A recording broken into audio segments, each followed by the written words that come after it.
I'm Emily, and Jake, who is 2 years my senior, is a man of science, living out his childhood dream with a fulfilling research job. Despite his busy schedule, he seems content.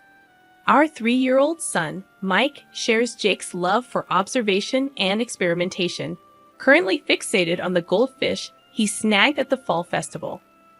Meanwhile, our 1-year-old daughter, Sarah, is a delightful eater with her adorable chubby white cheeks, bringing comfort and joy to our household. Life is generally good for our ordinary family, except for one recurring concern: dinner. Just as I was trying to soothe my crying daughter and finish preparing dinner, the doorbell rang. Without hesitation, my mother-in-law walked in, a frequent visitor around this time, enough for Mike to hardly glance away from the TV. "My goodness, fried food again," she exclaimed, expressing concern about its impact on Jake's stomach and the grandkids. Mike, however, loves it.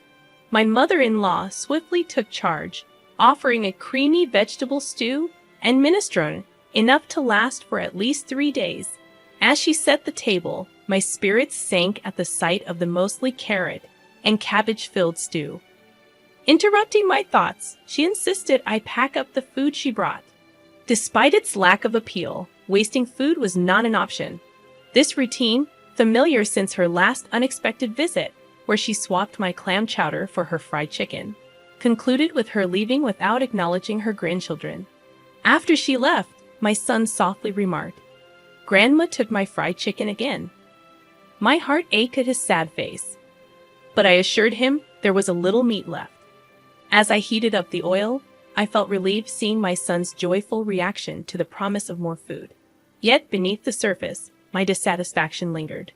My mother-in-law's intrusion had escalated since my marriage, peaking over the last year.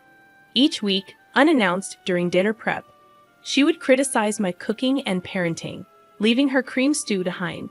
In the past 6 months, she started taking our food home, undermining our meals.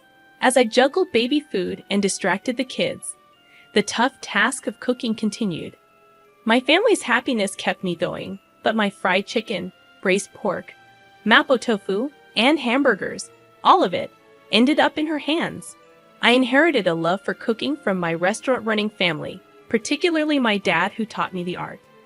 Confident in my culinary skills, I firmly believe that my cooking surpasses my mother-in-law's overly sweet cream stew. However, since Mike, our son, entered the picture, I've found it challenging to assert myself against his grandmother. When Jake, my husband, returns home after the kids have gone to sleep, he grimaces at dinner. With only Mike's share of fried chicken remaining, I serve Jake a generous portion of the cream stew, resigned to the fact that it's what my mother-in-law brings over. Frustrated by having my skills undermined, I express my discontent to Jake, urging him to tell his mother if he doesn't like it. Jake, as non-committal as ever, pokes at the stew, avoiding confrontation with his mother. Despite her intrusion during Sarah's nap time and taking away Mike's favorite foods, Jake rationalizes it by mentioning her loneliness since his father's passing 2 years ago. I sigh deeply, realizing Jake tends to avoid confrontation when his mother is involved. The only relief is that she hasn't suggested moving in yet. Tired of the routine, my mother-in-law surprises me with a different proposition during one of her dinner visits. She announces that everyone will gather at our place for Christmas this year, a departure from the usual family reunions at her brother-in-law's or her childhood home. Responding with little enthusiasm, I wonder how she plans to host the gathering. She frowns at my apparent lack of understanding and declares that I'll be helping too, assigning me tasks for the 24th. Despite my quick objections, she dismisses my concerns, suggesting I use a baby carrier for Sarah. Not only am I expected to clean up, but I'm also entrusted with preparing the full-course Christmas meal, with a strict warning against repackaging store-bought food or serving anything that tastes bad.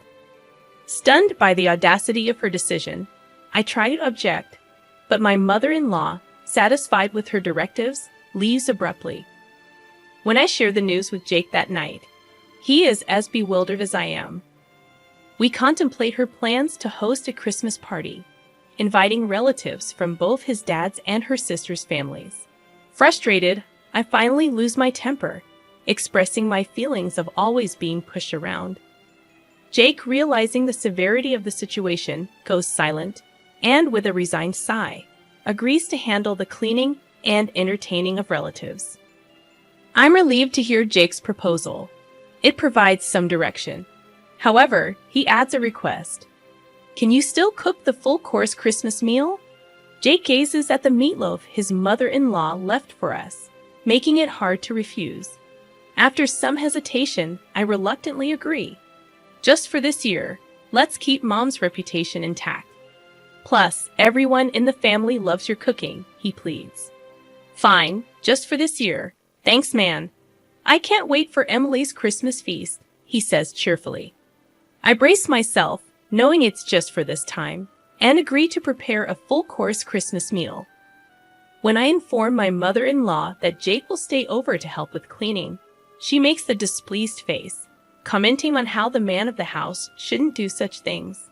Despite her discontent, she seems reasonably satisfied seeing Jake bustling around at his parents' home for my sake. Then comes Christmas lunchtime. Emily, is the corn soup ready? I'm preparing the croutons now. I respond, scurrying around the kitchen to get the carpaccio and corn soup ready. You're so inefficient. I'll bring the food myself, she declares. I'm sorry. If you're going to complain, try preparing a meal for 20 people. It's really exhausting. Finally, the serving is done, and I sit down at the party. Jake, having put our daughter down for a nap in another room, has been supportive. Preparing a full-course Christmas meal for 20 people was challenging, but it feels good to see everyone enjoying my cooking. However, that good feeling lasts only a moment. This quiche looks so beautiful. It's like something you'd buy. Thank you. Geez, you're good at flattery. This carrot slaw is perfectly balanced with the vinegar. The orange scent really freshens up your mouth.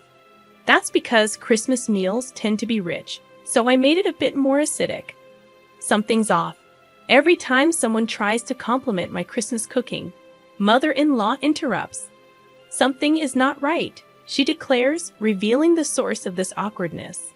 Sophia, father-in-law's sister, comments, Emily, mother-in-law, is such a great cook, isn't she? Confused, I let out a dumbfounded sound. Unperturbed, Sophia continues her story. Did Olivia make this entire Christmas feast? That's amazing. Huh? I haven't cooked a full-course Christmas meal in ages. I was going to leave it to my daughter-in-law, but she's absolutely terrible in the kitchen and never comes by, even when I offer to teach her. Mother-in-law talks about struggles she never even faced, leaving me puzzled. Oh, Emily, you should really take after Olivia while she's still well. Jake might miss the taste of home sometimes, you know. The way to a man's heart is through his stomach.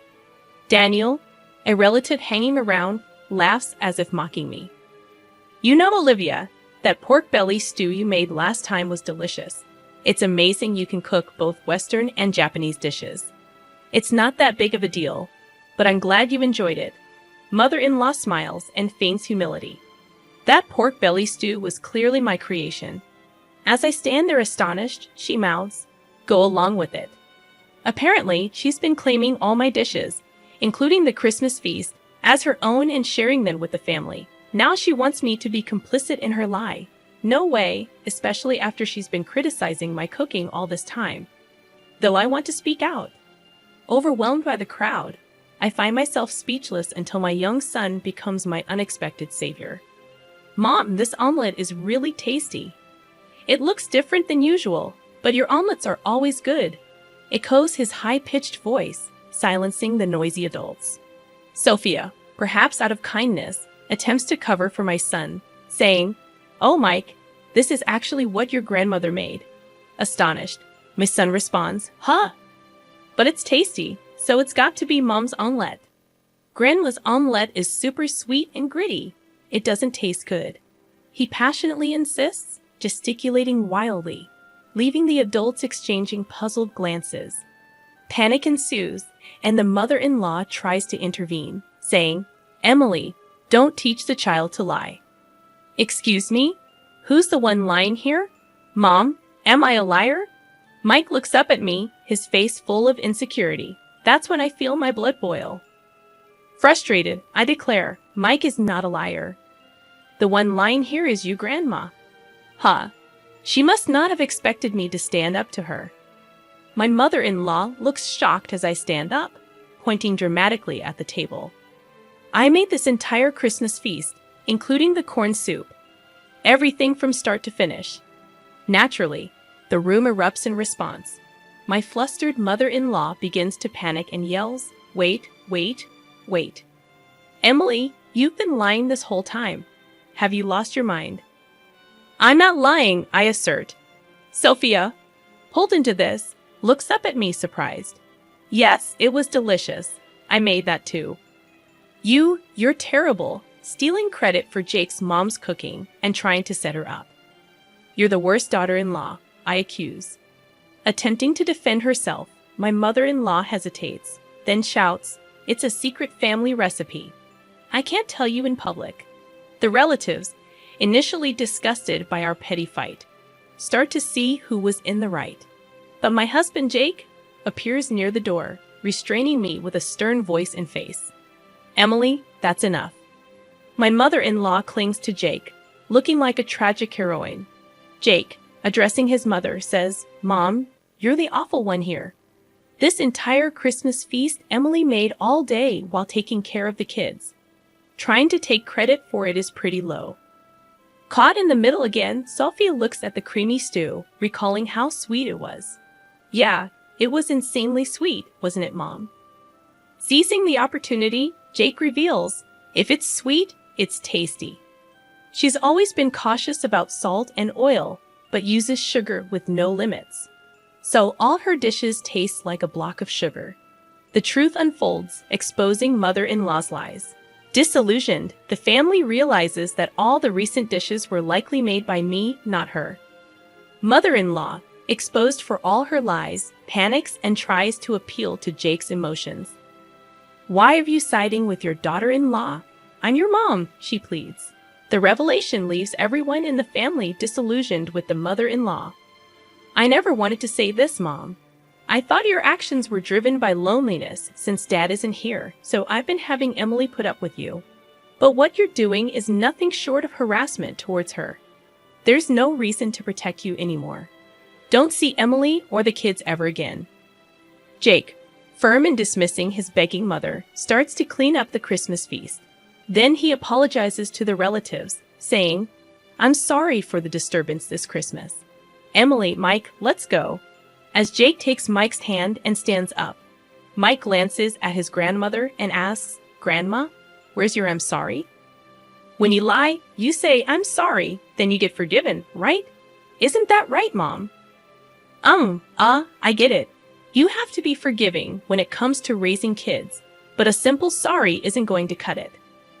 Luckily, I didn't have to worry for even a second. Mother-in-law clenched her lips so tightly they looked like they'd bleed, clearly having no intention of apologizing. Seeing her, Jake sighed as if he had enough. "Grandma can't even say I'm sorry, and she's supposed to be an adult. How sad. Let's go home and have Mom's delicious Christmas feast." Okay, we left behind a growling mother-in-law and confused relatives, carrying our sleeping daughter and the Christmas feast. As we left Mike's house, we went straight to my parents' place and served the Christmas feast. Everyone was delighted and ate with joy. This is what I had been striving for, so my heart was full. Jake, of course, apologized profusely and promised never to let us meet his mother-in-law again. Apparently, the atmosphere at my house remained awkward. His relatives dispersed, leaving only a soulless mother-in-law and some bland food. The next day, mother-in-law's sister and her husband, as well as Jake's sister, visited as promised. Seeing the bland food, they chuckled and said figures. Apparently, mother-in-law's lack of cooking skills was a well-known fact among her relatives. "So, you brag about hosting a Christmas feast. I wondered what magic trick you'd pull, probably just jealous of Emily, who's good at cooking and praised by Jake and Mike." "Sorry for the inconvenience," they said after hearing the details from Jake. My sister-in-law thanked me for my efforts, and Sophia called to apologize. "I'm sorry for jumping to conclusions. It turns out Sophia also enjoys cooking, and we bonded over a recipe for braised pork belly. The misunderstanding with Jake was cleared up, and I found new friends who share my cooking hobby. I felt refreshed, enjoying a carefree Christmas. Of course, mother-in-law wasn't going to back down that easily, but I was well prepared. As I was making cornbread, my phone rang. It was mother-in-law. "Excuse me, where are you?" "It's dinner time. Do your duty as a wife." "Are you making the same mistake and coming over again?" She's furious on the other end of the line. "How dare you? I came here because you didn't apologize. Come home and clear the misunderstanding with our relatives. Then I'll forgive you for embarrassing me." "No thanks." "What? You'll be the one left out by the family." "That won't be a problem." "What, to begin with, the one who put on airs and got shunned by the relatives was mother-in-law. I've even made plans to cook with Sophia next time." "What?" "Mother-in-law probably never imagined that I become close to father-in-law's side of the family. So, what now? Still got any woos left?" I add another blow to the stunned mother-in-law. "Also, I'm not returning to that house." "What?" "Yes, the kids and I have been staying at my parents' house since Christmas. We're planning to find a new place to live now that the holidays are over." Initially, living near Mike's family was mother-in-law's strong insistence, but Jake's workplace is actually closer to my parents' house. "Didn't Jake tell you to stay away from daughter-in-law?" But since mother-in-law can't listen better than a child, we've decided to physically distance ourselves. Right now, Jake is the only one living there, and he'll leave once he's ready. "What? Where? Where are you?" "Who knows? You think you can get away with not cherishing Jake's mom?" "Yes, because Jake and sister-in-law have forgiven me. It's okay." "Well, wait. What?" "Thank you for everything so far, mother-in-law. I'm so happy I'll never have to see you again. Goodbye." Wait a minute. With a bit of a laugh, I hang up on mother-in-law, who's screaming like a villain in a superhero show. Then I block her number to make sure I never have to hear her voice again. 2 years later. "Mom, what's for dinner today?" "Hamburgers." "Yay! I love Mom's burgers the most in the world." "Sarah loves them too. Dad loves them the most in the universe." "Dad, that's not fair." My family happily waits for my cooking in the living room, playing around as I fry the burgers in the kitchen. My heart warms up again today, watching them eagerly await my cooking, smiles on their faces.